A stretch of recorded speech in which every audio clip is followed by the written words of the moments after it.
Today we're going to be covering polynomials and factoring, which are two core topics that show up in everything from solving equations to simplifying expressions and even in quadratic functions. By the end of this video, you'll know how to classify these polynomials, add, subtract, and multiply them, and factor them using multiple different methods. As always, we'll break it down with 5 examples ranging in difficulty. So let's start by identifying what a polynomial even is. A polynomial is the sum of terms with variables raised to whole number exponents. So what does that even mean? It means we have multiple terms, so we'll have an A term, a B term, and a C term. And we're going to have variables raised to whole number exponents. So that's going to look like ax squared plus bx plus c. Or we could have an x to the third, an x to the second, and a constant, or an x to the second again, and an x and a constant. It can look anything like that. It's just a group of terms with variables that are raised to whole number exponents. So you're not going to see a fractional power or a decimal power. It's only whole number exponents. These terms are separated by either a plus sign or a minus sign, and the degree that they are is going to be whatever the highest exponent is. So if we have a second degree polynomial, that means that our highest exponent value is going to be a 2, like this first example here. If we talk about the term leading coefficient, that is going to be the coefficient of the highest degree term. So if we look at this boxed example, whatever this A coefficient is going to be, that's going to be our leading coefficient. And when we're talking about a constant, that's going to be our C term, which is our term that doesn't have a variable. It won't have an x, a y, or whatever variable we're talking about. We can also classify these by the number of terms that they have. So if we have a monomial, that means we have 1 term. If it's a binomial, that means we have 2 terms. A trinomial is going to have 3 terms. And a polynomial just means 4 or more terms. After 4 terms, we just call it a polynomial. So if we are going to classify these by their degree, which remember is going to be the highest exponent that we have in our polynomial, if we have a degree of 0, that's going to be just a number. That means it's x raised to the 0 power, which is just 1, just our constant. If it's a first degree, our degree is 1, that's linear. That's going to look like 5x, which is going to produce a line.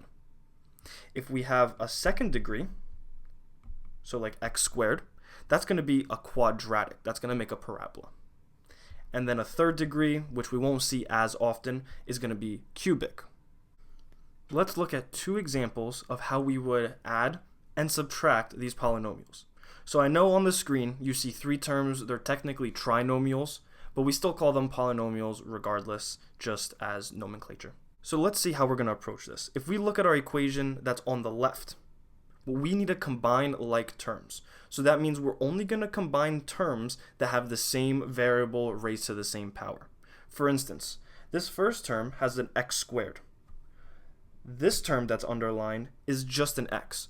Those are not like terms because their variables and the variable's exponents are not the same. So those are 2 terms that we're not able to combine. If we have something with an x squared, we're only able to combine it with something else that's an x squared. Same thing goes for x, constants, or any other example. So if we were to combine this, we're going to look at this 3x squared first. We have a plus sign, and then we have an x squared. We have no other x squared. These are the only 2 things we're going to combine in terms of x squares. So we're going to just combine the leading coefficients of them just as we normally would add. So we have a 3 with the x squared, and no number, which just means 1. So when we combine them, we're going to have 4x squared.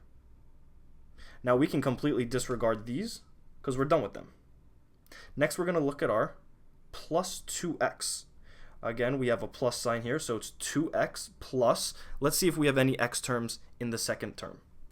We have a minus 4x. It's really important to look at the sign. Not only the sign between the polynomials, but the sign in front of each individual term. So this is like saying 2x plus a negative 4x. So then that plus sign becomes redundant, and it's essentially 2x minus 4x. Again, we're combining these because they both have just an x as their variables. So 2x minus 4x, we can disregard the variable, and it's just like saying 2 minus 4, and we're going to attach an x to it. 2 minus 4 is negative 2. So we're going to put a minus 2x here as our second combined term. Now we can completely disregard our x's because we combined them all already. Lastly, we have a negative 5, which is a constant. Again, our plus sign still, and a plus 1 here. We don't have any variables. These are also like terms, so we're going to combine them. Negative 5 plus 1 is negative 4. We're at negative 5, and we're going 1 in the positive direction, 1 closer to 0. So it's going to be minus 4. So this is going to be our combined polynomial. 4x squared minus 2x minus 4. Let's look at a subtraction now. If we look on the right side of the screen, we see we have 2x squared minus x plus 3 minus x squared plus 5x minus 2. Now, it's very important to note, and this is where a lot of people get confused. This minus is like having a minus 1 in front of the entire second term, meaning that we essentially are distributing a negative in front of all of these. So what I like to do is I like to rewrite it after the distribution with no parentheses. So we would leave it as 2x squared minus x plus 3. That doesn't change. I'm going to distribute this minus sign to the second x squared. So it's minus x squared. I'm going to distribute it to the 5x. So it's minus 5x. And then lastly, I'm going to distribute it to the negative 2. So negative 1 times negative 2 is a positive 2. So I'm going to end it off with a plus 2. Now I'm fully distributed. Now I can just look for my like terms and combine them. I see a 2x squared and a minus x squared. So we're just going to isolate these two terms, 2x squared and minus x squared. Remember, if we don't see a number in front, that's just a 1. So 2 minus 1 is just 1, and then we just attach our x squareds again. So we're just going to say 1x squared or just x squared, and then we can get rid of these terms so we don't get confused. Next, we have a minus x. Let's see if we have any other x's. I see a minus 5x here and nothing else. So that's what we're going to combine. Minus x minus 5x. So that's like saying negative 1 minus 5. So we have a negative 1. We go 5 more in the negative direction. We're at negative 6. So minus 6, just reattach that x. And then we can just scribble these out so we don't get confused. Lastly, we have a plus 3 here and a plus 2. Both of these are constants, no variables whatsoever. Now we're just going to combine them like regular addition. 3 plus 2 is going to be 5. So the fully combined form of this is going to be x squared minus 6x plus 5. Now let's look at an example of multiplying polynomials. So we have two binomials here, and we're going to be multiplying them together. Now what a lot of people tend to do is just multiply these first terms, these second terms, and then move on.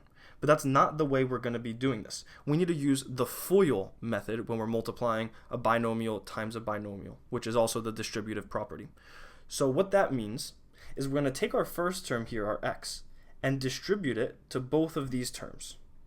Then we're going to take our second term here, our 2, and distribute it to these two terms. So basically, in each term, everything's going to be multiplied by everything else, and then we're just going to combine the terms at the end. So let's see what that looks like. The first thing we're going to do is look at our x initially, distribute it to this x. What is x times x? Well, that means we have two x's, so we're going to say x squared. Then we're going to distribute the x to the negative 5. X times negative 5, we're just going to attach the variable to it. It's negative 5x. After that, we're going to look at our 2, our second term, multiply it by x again. So that's 2 times x, which is just 2x. And then we're going to do 2 times negative 5. These are two constants, so it's just going to be negative 10. It's important to note when we combine like terms, that only means addition and subtraction. When we're multiplying or dividing, that doesn't matter as much. So what we're going to do now is we have this expanded form. Even though these polynomials are multiplied, it's still expanded. We can simplify this. We have an x squared to start off. Are there any other x squares here? I don't see anything. So we're going to move on. We have a minus 5x and a plus 2x. Both of these are x's, so we can combine these like terms. We can add them together. So since they're like terms, we can not look at the x, just look at the coefficients. We have a minus 5 plus 2. Negative 5 plus 2 is just going to be minus 3. So far we have x squared minus 3x. And then we have minus 10. Do we have any other constants here? Numbers that have no variables attached to them? We don't. So then we're just going to put minus 10. And then this is our fully multiplied polynomial form.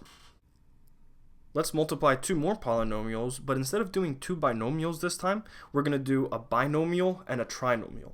So we have x plus 1 multiplied by x squared minus x plus 3. So we're going to do the exact same thing that we did last time, where we're going to look at each of our two terms in our first polynomial, and we're going to distribute it to everything that's in the second term. So we're going to start with this x that's underlined in pink and distribute it to the x squared.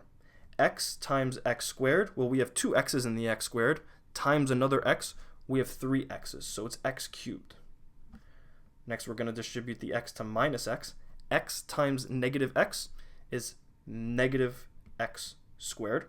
So when we're adding and subtracting, it's only our coefficients that are changing, and then our variables are staying the same. But when we're multiplying or dividing, in this case multiplying, our coefficients are going to change, and then our variables may also change due to that. So now we have our x, and we're going to multiply it by the plus 3. X times 3 is going to be plus 3x. Now we're all done with distributing the first term. Let's look at the second one, plus 1. 1 times x squared is just x squared. 1 times negative x is just minus x. And then 1 times 3 is just plus 3. So this is our multiplied version, but we're not finished yet because we can still combine some terms.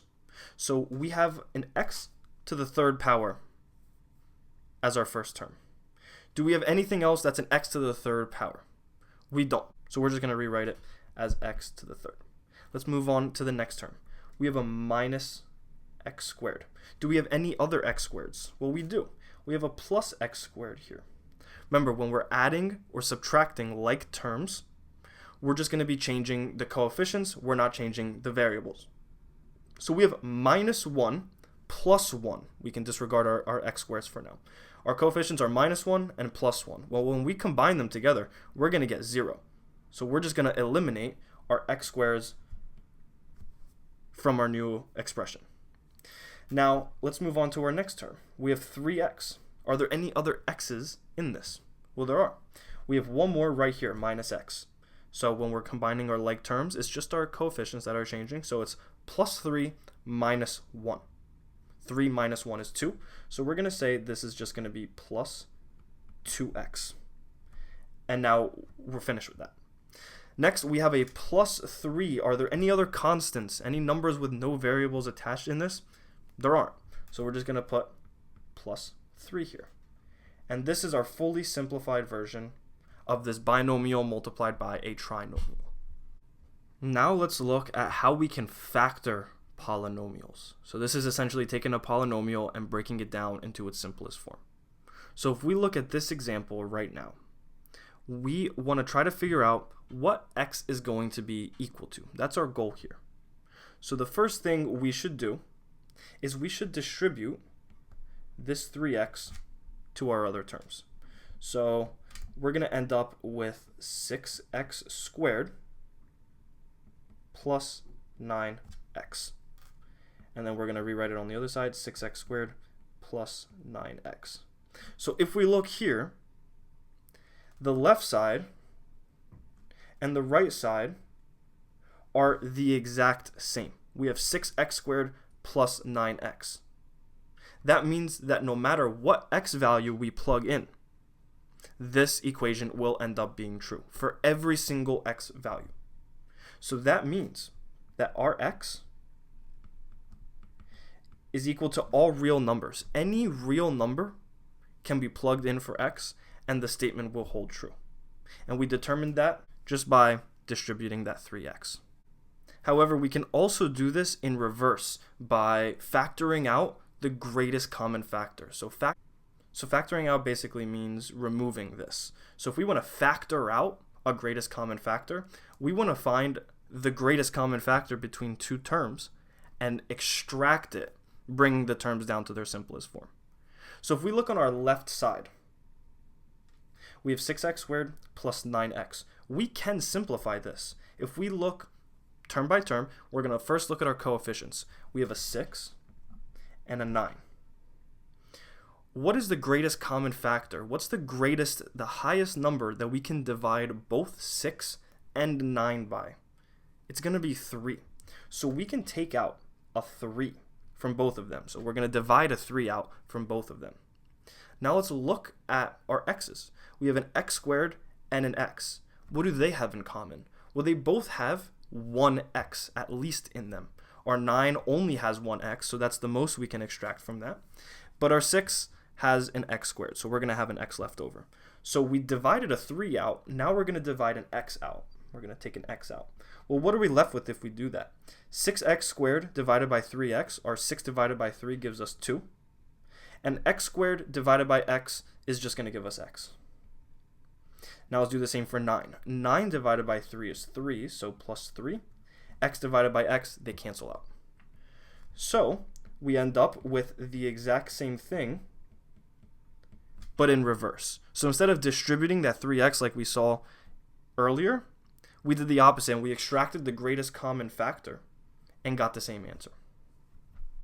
But let's look at a more traditional way to factor a trinomial. This is where you're going to find most of your problems on your exam, most of the problems that you're learning is going to be factoring trinomials that look something similar like this. So it's almost going to be a riddle how to solve this. You have your a term, your b term, and your c term. Remember, we have our leading coefficient, we have our highest degree. You want to make sure it's in that standard form order. And it's going to be a riddle.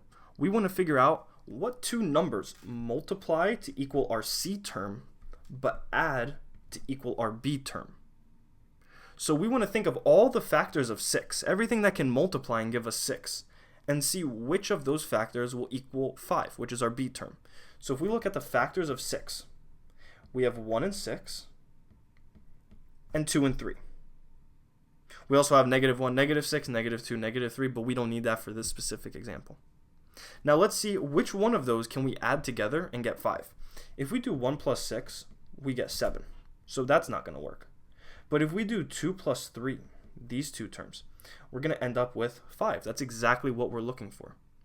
So we know that 2, 3, those two factors, that's what we're looking for to solve this quote-unquote riddle. So now we can rewrite this with those two factors. You would just have x plus 2, x plus 3. So you want to take those two factors and then just do x and then the term, x and then the term. If we had a case where it was -2 and 3, our answer would be x minus 2 and then x plus 3. So you want to be careful about what signs you use. Since both of our signs are positive in this case, we have x plus 2 and x plus 3. Now if we look at a slightly harder one, we're going to use the same premise, we're just going to add a step. If you didn't notice in the last problem, our leading coefficient was 1. Our a term was 1x squared. In this one, our leading coefficient is a 2. It's not a 1 anymore. So what we need to do now, if our leading coefficient is not 1, if our leading coefficient is not just x squared, if that's not our leading term, we have to multiply our a term, so our first term, and our third term, our c term. We have to multiply a and c. You're technically doing that in the last problem when your leading coefficient is 1. It's just 1 times whatever the c term is just going to give you the c term, so we kind of omit it in explanations. But now that it's not 1, we need to do this step. So our a term, which is 2, and our c term, when we multiply them, we're going to get 6. So now we're going to do exactly what we did in the last one with this new value of 6. Instead of doing it with 3, we're going to do it with our multiplied product, which is 6. So it's going to be the same terms as last time. It's going to be 1 and 6 and 2 and 3. We know our 1 and 6 equals 7 from our last one, and our 2 and 3 equals 5. So again, we want to know what two factors multiply to equal 6, which we already have, but they add to equal, in this case, it's our b term, which is 7. That's going to be the 1 and 6 this time. So we're going to rewrite it the same way. We have x and then the first term, so x plus 1, and then x in our second term, so x plus 6. Now, if you remember, our first step was multiplying a and c. So technically, these answers are inflated by a factor of whatever our a term was, because we multiplied it at the beginning. So now we have to do the opposite of that. We have to undo that effect that we did at the beginning. So we have to divide both of our terms by our a term. We multiplied by our a term at the beginning. We have to undo that now and divide by our a term at the end. So we're going to divide this term by 2 and this term by 2. So you can either leave it like this, just as a fraction, or you can do a divide and slide method, which I will show you. So if we rewrite it, we have x plus 1/2. We can leave it as x plus 1/2. We're fully simplified. But if we want our answer to only have whole numbers, when we're doing this division, this fractional division, we can slide it over in front of the x. That's the divide and slide. So when we're dividing in a fraction, we can slide it over to the x term when it's simplified. So we can rewrite it, if we want to use whole numbers, as 2x plus 1. So we took whatever we were going to divide our factor by, and we just slid it in front of the x, right to the front. So then we're at 2x plus 1. If we look at our second term now, x plus 6 over 2. Well, 6 over 2 is 6 divided by 2, which is 3. So that does simplify to a whole number already. So we could just say x plus 3. So our final answer is either x plus 1/2 or 2x plus 1, however you want to write it, and then x plus 3 as well. That's our factored form. So in this case, it's really important that when our leading coefficient is not 1, that you multiply our a and c terms, then solve this riddle that we have to do, and then at the end you have to undo that multiplication by dividing those factors by that same a term. Let's look at one more way we can factor. This is going to be factoring by grouping. So now we have a true polynomial. We have 4 terms in this. We've only seen up to trinomials up until this point. Now we're at a polynomial. We have 4 terms. So we can't really do our AC multiplication method or just our C finding the factors, what multiplies to one adds to the other. We can't do that here because we have 4 different terms here. We can't do this anymore. So now we're going to try to factor by grouping. So we're going to group our first 2 terms together, and then we're going to group our second set of terms together. And what we're going to do is something similar to what we saw in our very first example. We're going to try to factor out the greatest common factor between the 2. So what does that look like? If we look at our first set of terms, x to the third plus 2x squared. If we look at our coefficients, remember if there's nothing there, it's just a 1. So is there a number that we can divide 1 and 2 by that's going to actually make a difference? No, we can't, because the only number we can divide both by, the only number that they have in common, is 1, which isn't going to change anything. So let's move on to the variables now. X to the third and x to the second. Well, they both at least have x to the second power. Our first one has an additional 1, and then our second term has just that, just x to the second. So we can extract that. That's our greatest common factor between them. So it's just going to be x squared. And then what does that reduce inside the parentheses to? Well, instead of x to the third, we took 2 of those 3 x's out. We're left with just an x. Then for the 2x squared, we have just a 2 left because we took out the only 2 x's that it had. And now we're finished with that. Now let's look at our second term. We have 3x plus 6. Well, what is the greatest common factor between 3 and 6? We can divide both of these by 3. So we can extract a 3. Now let's look at our variables. Our 3 has an x, and our 6 is a constant. It doesn't have a variable at all. So we can't extract an x because not both of the terms have an x. So we're done just with extracting a 3. So if we extract a 3, what's left inside? Well, 3 divided by 3 is 1. Keep the x. Plus 6 divided by 3 is 2. So plus 2. Now, if you notice, inside the parentheses, we're left with the exact same thing. That means that you've done this correct. So now, when we're rewriting in our factored form, whatever you have in the parentheses is going to be one of your terms. So since we have the exact same thing in the parentheses, one of our terms is going to be x plus 2. What's our other term going to be? Well, it's going to be whatever we factored out. We factored out in x squared and a 3. So our other term is going to be x squared plus 3.